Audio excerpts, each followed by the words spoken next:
Hello and welcome to another video. If you're new here, my name is Erin and I'm so happy to have you visiting my channel today.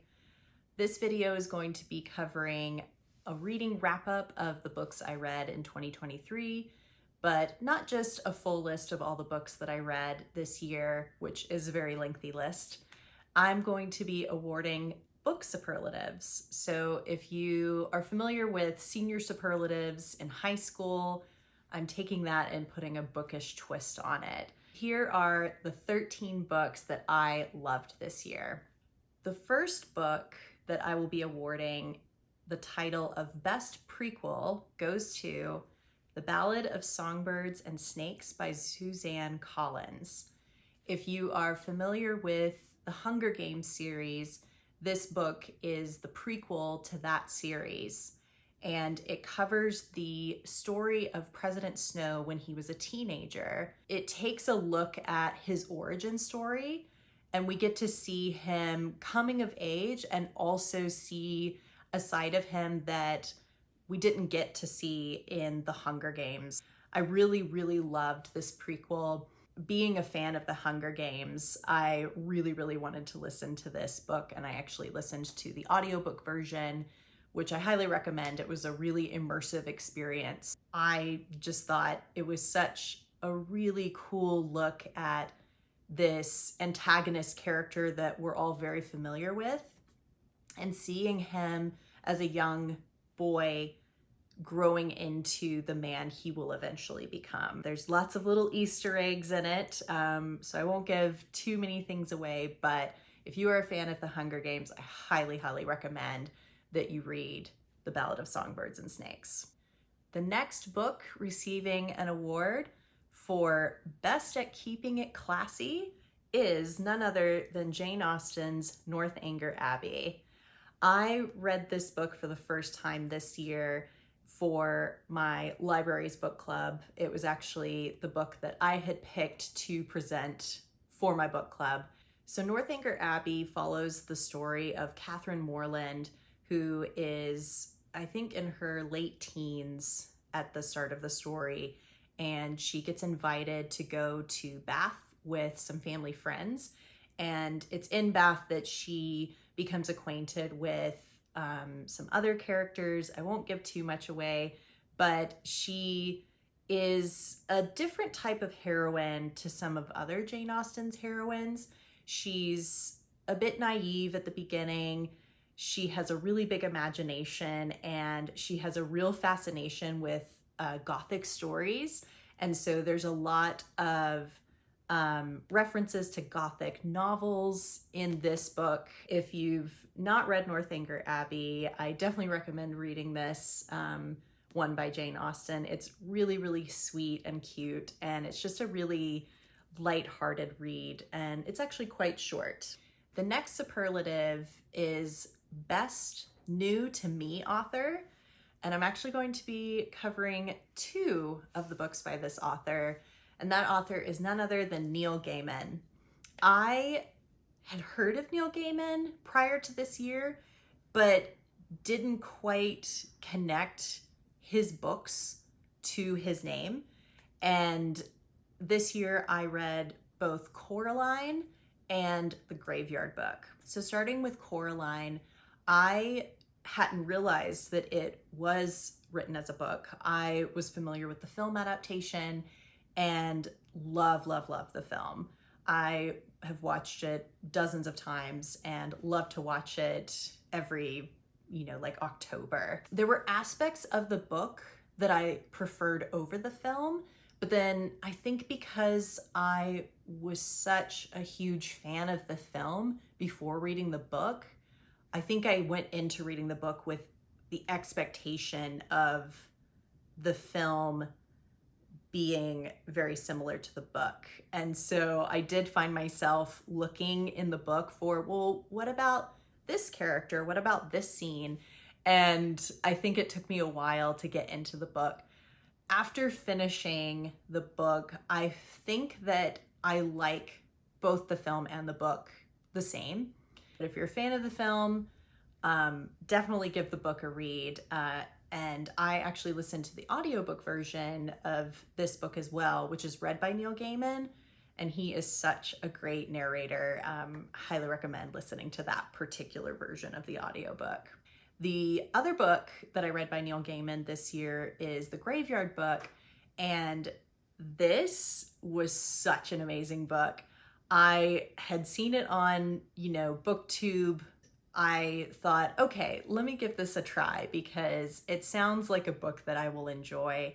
And I was truly blown away by it. And it follows the story of this young boy named Bod, which is short for nobody. And his family is murdered.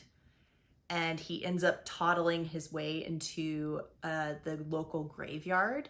And the ghosts of the graveyard take him in and raise him. It is such a fantastical book. I was just really carried away through it. I felt really connected to the characters. I loved seeing how Bod grew up throughout the book. And I found myself wishing that there was more to the story by the time it got to the end. I didn't want the story to end. So if you love spooky stories, you love fantastical elements, I highly recommend that you read The Graveyard Book by Neil Gaiman. The next superlative is Best Gothic Vibes, and that is going to Jane Eyre by Charlotte Bronte. This was a reread for me this year. I again read this for my library's book club. This was my third time rereading Jane Eyre. The first time that I read this book, I believe, was in high school. It was required reading. Then I read it again in college, also for required reading. Or wait, was this my fourth reread of it? I read it in high school. I read it in college. I read it after college just for fun. Yeah, this was my fourth reread of it. So yeah, I am very familiar with Jane Eyre, but I still found so many details that I hadn't recalled from the previous times of reading it. And I just have to say, Charlotte Bronte's writing is just truly brilliant. And I love that this story is told as a first-person narrative. And she really just does a fantastic job of developing the character of Jane Eyre. If you're not familiar with Jane Eyre and you are curious about a classic piece of literature, this is one that I highly, highly recommend. It's so beautifully written. It's very gothic. It's very dark, but also the character of Jane is someone that you get to see come into her own from very harsh circumstances. So yeah, give this one a read because it is excellent. The next superlative is for Best Retelling, which goes to The Red Tent by Anita Diamant. This book I also listened to the audiobook version, and I started listening to it towards the beginning of this year and really struggled to connect with the characters initially.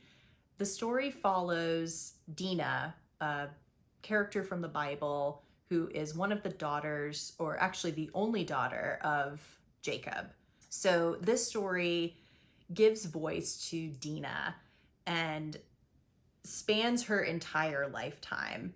And I ended up finally getting into the story when I had to make a really long drive in the fall of this year.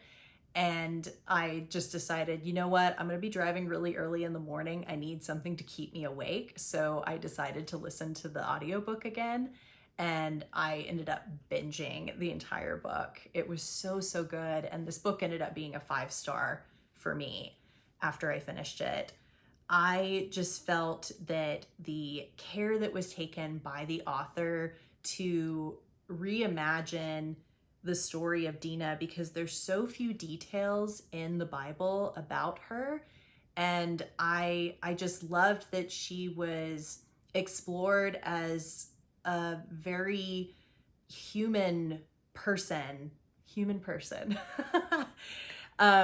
We just got to see her grow from childhood to a young woman to, becoming a mother. Probably some of my favorite aspects of the book were the years in which Dina practices as a midwife. I wasn't expecting to like this book, and it was just so good. And if you like having stories retold and getting to see, characters who maybe weren't explored in other books, this one is really good, and it really brings a lot of life to the character of Dina. The next superlative is best at provoking thought, and that goes to A Room of One's Own by Virginia Woolf. This was another reread for me. I had only read this in high school. It was required reading, so I didn't remember it very clearly when I sat down to reread it earlier this year. This is a very short book, as you can see, and it is Virginia Woolf imagining if Shakespeare had a sister who was equally as talented. And she explores the ideas of, in order for women to be successful and to have success like, the great authors like Shakespeare or other male authors, they need a certain amount of money so that they can pay for all of their basic needs. And also they need their own space, a room of one's own, in order to have peace and quiet for that clarity of thought and that higher thinking, and therefore be able to write creatively. There's parts in here that are so cheeky. I found myself laughing at parts of the book, and I just really appreciated this, long form essay. I feel like so much of what she says in this book really applies to today as well.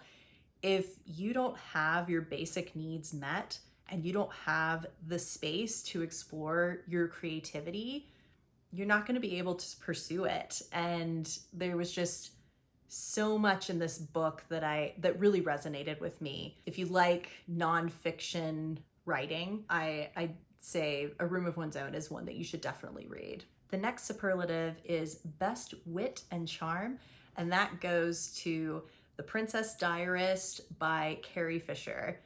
Again, listened to the audiobook version of this story, and it was narrated by Carrie Fisher and also her daughter. My wife and I listened to this book in January of this year on a long road trip, and it was so entertaining. I have only read 2 of Carrie Fisher's books, and this one was probably my favorite. It is her exploring her old diaries that she had kept when she was filming Star Wars, and it's just so great, like, to hear her old diary entries being read out, and then also her reflecting on that time in her life and how much of an impact the first Star Wars film had on her life. I mean, it just completely changed the trajectory of her life. If you are a fan of Star Wars, if you're a fan of Carrie Fisher, this is a very sweet one to read, and I highly recommend it. The next superlative goes to the best bad witch, and that is Circe by Madeline Miller. I had seen this book suggested online many times, and ended up reading this for my library book club as well. And this book ended up being an instant 5 stars for me. It is so good. It is also a retelling of a lot of the Greek mythology, particularly surrounding Circe. I loved this shifting of the lens, the shifting of the perspective with these really well-known stories. So we get to see Circe from her childhood all the way up into her adulthood. And of course, because she's immortal, her life spans centuries. I also just want to talk about this cover. I think it is so beautiful. And one of the other things that I like about this edition is the little map that's given in the front cover. And you end up learning about the island later in the story. But yes, if you love mythology, particularly Greek mythology, Circe should absolutely be on your TBR. The next superlative is for best speculative fiction, and that goes to Our Wives Under the Sea by Julia Armfield. This book was so creepy and it just pulled me in. It's hard to put into words why exactly I liked this book. I found myself really obsessing over it after I had finished it. It follows the lives of a lesbian couple, Miri and Leah. And I'm just gonna glance down at my notes here. Miri thinks she has got her wife back when Leah finally returns after a deep sea mission that ended in catastrophe. It soon becomes clear, though, that Leah is not the same. Whatever happened in that vessel, whatever it was they were supposed to be studying before they were stranded on the ocean floor, Leah has brought part of it back with her onto dry land and into their home. And the way that the book is arranged, you have two narrators, so the story flips. That was my dog Finley. So the story flips between Miri and Leah's perspectives. And so you get the story of what was going on for Miri at a given time and then what was going on for Leah at a given time. And so it paints a fuller picture. And this story, it has the speculative elements, and that makes it just so cool and creepy.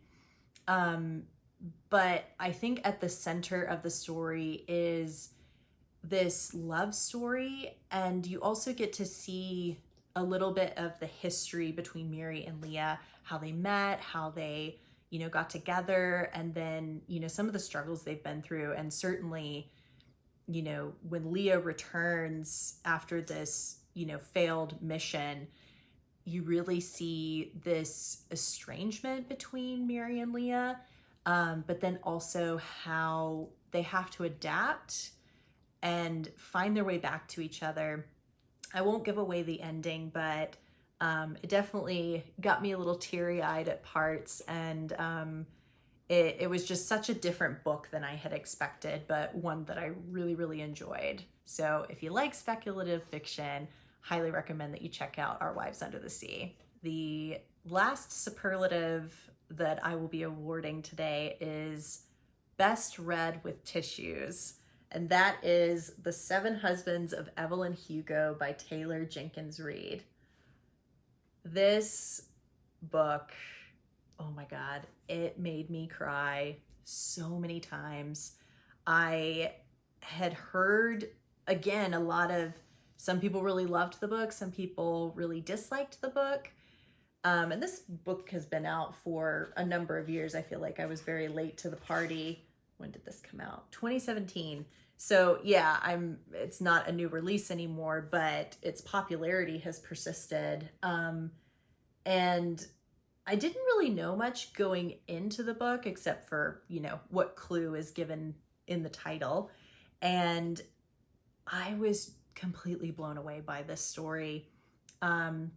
Evelyn Hugo, the titular character, of course, is our protagonist in this story. The way that her life is told is just so realistic, and it's not even a very long book.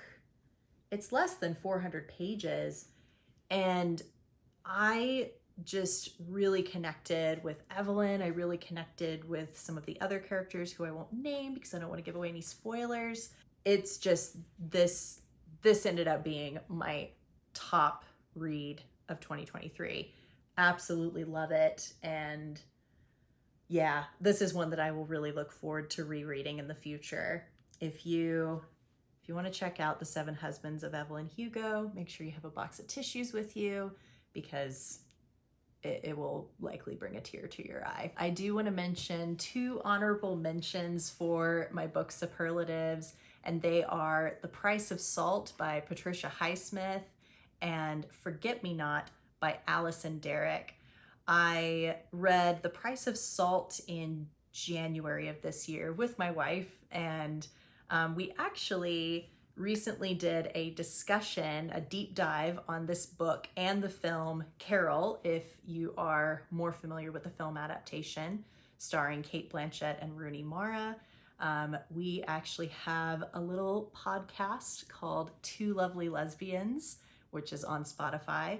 I will link the podcast details below in the description. If you want to check that out, you can listen to us talk about and debate on, do we like the book more? Do we like the film more? And Forget Me Not is an ebook that I stumbled upon in about June of this year. It is a coming of age LGBTQ love story. Such a sweet, sweet story. It gave me all the good feels, and it was just, I like when I come across queer stories that have happy endings, and this one definitely had a happy ending. Thank you so much for watching. I hope that you've enjoyed these fun little book superlatives that I came up with for the reading wrap up of 2023. I also want to just say a massive thank you to everyone who has watched my very first video, who has liked, who has commented, who has subscribed to my channel. I just feel so grateful and so welcomed by the booktube community already. And I'm just so glad that you all have been enjoying my first video, and I hope that you like this one as well.